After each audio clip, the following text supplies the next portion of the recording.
स्वामी समर्थ. नमस्ते. ज्योतिष kitchen and recipe मध्ये आपल्या सगळ्यांचे मी अगदी खूप खूप मनापासून स्वागत करते. आज 1 वाटी रवा आणि 2 बटाट्यापासून मस्त असं झटपट नाश्ता बनवते आहे. बनवायला एकदम सोपं आहे आणि खायला तितकं छान लागतं. तर चला आपण लगेच रेसिपीला सुरुवात करूया. हे मी रवा आता बाजूला ठेवते. थोडं सगळ्यात पहिलं मी ते बटाटा सोलून घेते. तुम्हाला जास्त बनवायचं असेल तर आणखीन बटाटा आणि रवा घेऊ शकता. हा बटाटा मी सोलून घेतलाय, पाण्यामध्ये ठेवते. असा दुसरा पण बटाटा सोलून घेते. इथे मी दोन्ही बटाटे असे सोलून घेतलेत, साल काढून घेतली. आता बटाटा किसून घ्यायचा आहे. तर तुम्ही पाण्यामध्ये किसला तरीही चालेल आणि जास्त जाड पण नाही आणि एकदम बारीक किसणीवर पण नाही किसायचंय. मध्यम आकारचे असे त्याच्यावर आपल्याला हे किसून घ्यायचंय. हे बघा असे थोडेसे लांबट असं यायला पाहिजे, एकदम बारीक पण नाहीये, मध्यम असं. इथे मी आता हा बटाटा पूर्ण किसून घेते. इथे बघा पूर्ण बटाटा, दोन्ही बटाटे असं किसून घेतले आणि मी हे पाण्यामध्ये घालून घेते, नाही तर ते काळे पडणार. लगेच पाण्यामध्ये ठेवायचं. 2-3 वेळा स्वच्छ धुवून घेते मी. ते बघा 2-3 वेळा मी स्वच्छ पाण्याने धुवून घेतलं आणि आपल्याला पाणी हे काढून टाकायचंय. पूर्ण पाणी असं नितळून घ्यायचंय, थोडंसं दाबून असं हाताने. इथे मी सर्व पाणी काढून घेते आणि आपण जाऊया आता गॅसकडे. इथे गॅसवर बघा मी पॅन ठेवलाय. त्यामध्ये फक्त एखादा चमचा तेल घालून घ्यायचंय, जास्तही नाही घालायचंय.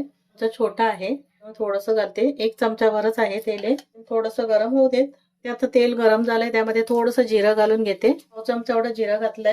थोडंसं हिंग घालून घेतलंय. ते मी पाणी घालून घेते. 1 वाटी रवा आहे आणि बटाटे घेतले. ते बघा आता पहिलं 1 वाटी घातला पाणी आणि अर्धी वाटी घालून घेते आणि व्यवस्थित असं गरम होऊ दे. ते बघा पाण्याला उकळी आली आहे. तर जो बटाटा किसून घेतलेला ना, पाणी काढून घेतलाय, तो बटाटा घालायचा आहे. गॅस कमी करते मी. मीठ घालून घ्यायचंय चवीप्रमाणे. इथे मी आता मीठ घालून घेते. पाण्यातच घालून घ्या तुम्ही. आपला रवा आणि बटाट्यासाठी जेवढं लागेल ना तेवढं मीठ घालून घ्यायचंय आताच. ते तो मिक्स करून घेते मी.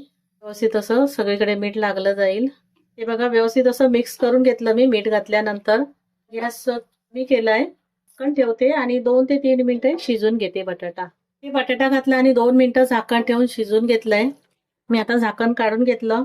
परत एकदा ढवळून घेते आणि बघायचं थोडंसं शिजलं काय.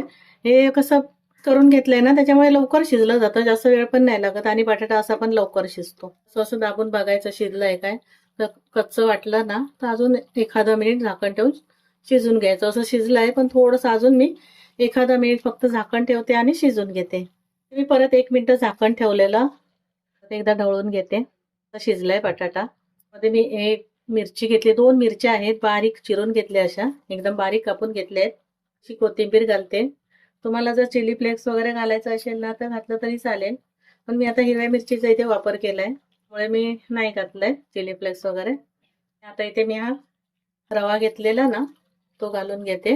इथे मिक्स करून घ्यायचं व्यवस्थित. असं वाटलं ना जर पाणी कमी आहे तर थोडंसं घालून घ्या. कधी कसा रवा बारीक असेल तर पाणी कमी लागतं आणि थोडंसं जाडसर असेल तर थोडंसं लागू शकतं पाणी. व्यवस्थित असं मिक्स करून घ्यायचंय त्या बाजूने. मीठ पण कसं अंदाजाने घालायचं आपल्या. हे बघा मी व्यवस्थित असं मिक्स करून घेतलंय बटाटा आणि रवा घालून. जर गुठळ्या झाल्या असतील ना तर थोड्याशा मोडून घ्यायच्या, अशा असं सगळीकडे पसरून घ्यायचं. परत मी झाकण ठेवते 1 ते 2 मिनिटं आणि एक वाफ काढून घेते. इथे बघा परत मी झाकण ठेवलेलं आणि झाकण काढून घेते आणि परत एकदा मिक्स करून घ्यायचं ढवळून. बघायचं रवा आणि असं शिजला गेलाय काय. कच्चा वाटत असेल ना तर थोडंसं पाणी घालून घ्या, असे दाणे दिसत असतील तर. इथे बघा व्यवस्थित असं शिजला गेलाय, जवळून दाखवते मग. आता मी इथे गॅस बंद करते.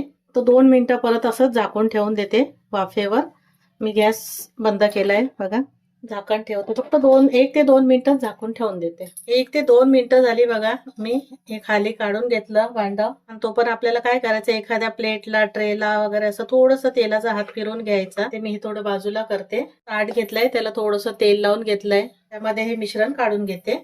इथे बघा सर्व मिश्रण मी हे काढून घेतलं आणि व्यवस्थित असं पसरून घ्यायचं. पाहिजे तर जास्त असेल ना, वाटत असेल मिश्रण तर मोठं ताट घ्या, ट्रे वगैरे काहीतरी, आणि व्यवस्थित असं पसरून घ्यायचं. सगळीकडे व्यवस्थित असं पसरून घ्यायचंय. इथे बघा व्यवस्थित असं मिश्रण मी सगळ्या बाजूने पसरवून घेतलंय. एकसारखं करून घ्यायचं सगळीकडून. चमच्याने घेतला करून तरी चालेल किंवा हाताने घेतलं तरी चालेल, पण हाताने कसं गरम गरम आहे ना त्याच्यामुळे चमच्याने करू शकतं. आता हे मिश्रण आपल्याला गार करून घ्यायचंय. पंख्याखाली ठेवा किंवा थोडंसं गार झाल्यावर फ्रीज मध्ये ठेवलं तरी चालेल. ते आता मी थंड करून घेते. इथे बघा हे मिश्रण मी थंड करून घेतलंय आणि आपल्याला हे कापून घ्यायचंय.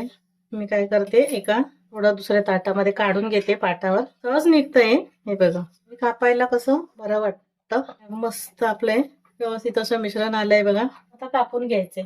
छोटं मोठं जसं पाहिजे ना त्या आकारामध्ये कापून घ्यायचं आपण. कोणी पाहिजे कसं पाहिजे तसं. बाजूचं थोडंसं मी असं कापून घेते. मस्त असं हे कापलं गेलंय. मी आधी थोडं बाजूला ठेवते. तुम्हाला असं चौकोनी पाहिजे तर चौकोनी पण ठेवू शकतात किंवा मध्ये असं कापलं ना तरी चाललं. असंही पण छान वाटतं. तर आता मी ते सर्व कापून घेते. इथे बघा मी कापून घेतले. थोडे चौकोनी तुकडे ठेवलेत आणि थोडेसे असे मी कापून घेतलेत. एका प्लेटमध्ये काढून घेते. इथे मी एका ताटामध्ये काढून घेतले. आता जाऊया आपण गॅसकडे. ते मी गॅसवर पॅन ठेवलंय. त्यामध्ये तेल घालून घेते. तुम्हाला जास्त तेलामध्ये तळून घ्यायचे असेल ना तर तुम्ही तसं घेऊ शकता. मला तेलाचा वापर कमी करायचा आहे त्याच्यामुळे मी 1 ते 2 चमचे एवढे तेल घातले बघा. जास्त पण नाही घालायचंय. तेल गरम झालं मग त्यामध्ये हे आपल्याला फ्राय करून घ्यायचे. गॅस मध्यम ठेवायचंय आणि दोन्ही बाजूने फ्राय करून घ्यायचे गोल्डन कलर येईपर्यंत. इथे बघा एका बाजूने थोडंसं असं काय झालं ना हे परतून घ्यायचंय. असं गॅस कमी नाही करायचंय. गॅस मध्यम ठेवायचंय. असं पण शिजलेलं आहे. बटाटा शिजलाय आणि रवा पण शिजलेला आहे. तर मी ते गोल्डन कलर येईपर्यंत फ्राय करून घेते. ते बघा मी असं फ्राय करून घेतलंय. तुम्हाला अजून जास्त कुरकुरीत पाहिजे ना तर एकदम थोडंसं अजून लाल करून घ्या. आता हे मी काढून घेते आणि गॅस बंद करते. काढून घेते.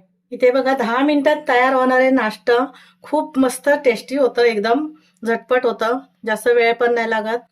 2 बटाटा आणि 1 वाटी रव्यापासून खूप असा नाश्ता तयार होतो बघा. मी इथे आता थोडंसं फ्राय करून घेतलंय. सर्व नाही घेतलंय. बाकी मी असं डब्यामध्ये भरून ठेवलंय बघा. जेव्हा आपल्याला पाहिजे ना तेव्हा फ्राय करून खाऊ शकतो. जेव्हा पाहुणे येणार असतील कधी पाहुणे येणार असतील तर त्यांच्यासाठी आदल्या दिवशी करून ठेवायचं. दुसऱ्या दिवशी फ्राय करून देऊ शकतात किंवा मुलं शाळेतून यायच्या आधी असं बनवून ठेवलं ना आणि गरम गरम फ्राय करून दिलं मुलं पण आवडीने खातील. तेव्हा तुम्हाला माझी रेसिपी आवडली असेल ना तर लाईक करा, शेअर करा, सबस्क्राईब करा. पुन्हा भेटू आपण अशाच एका नवीन व्हिडिओ सोबत. थँक्यू.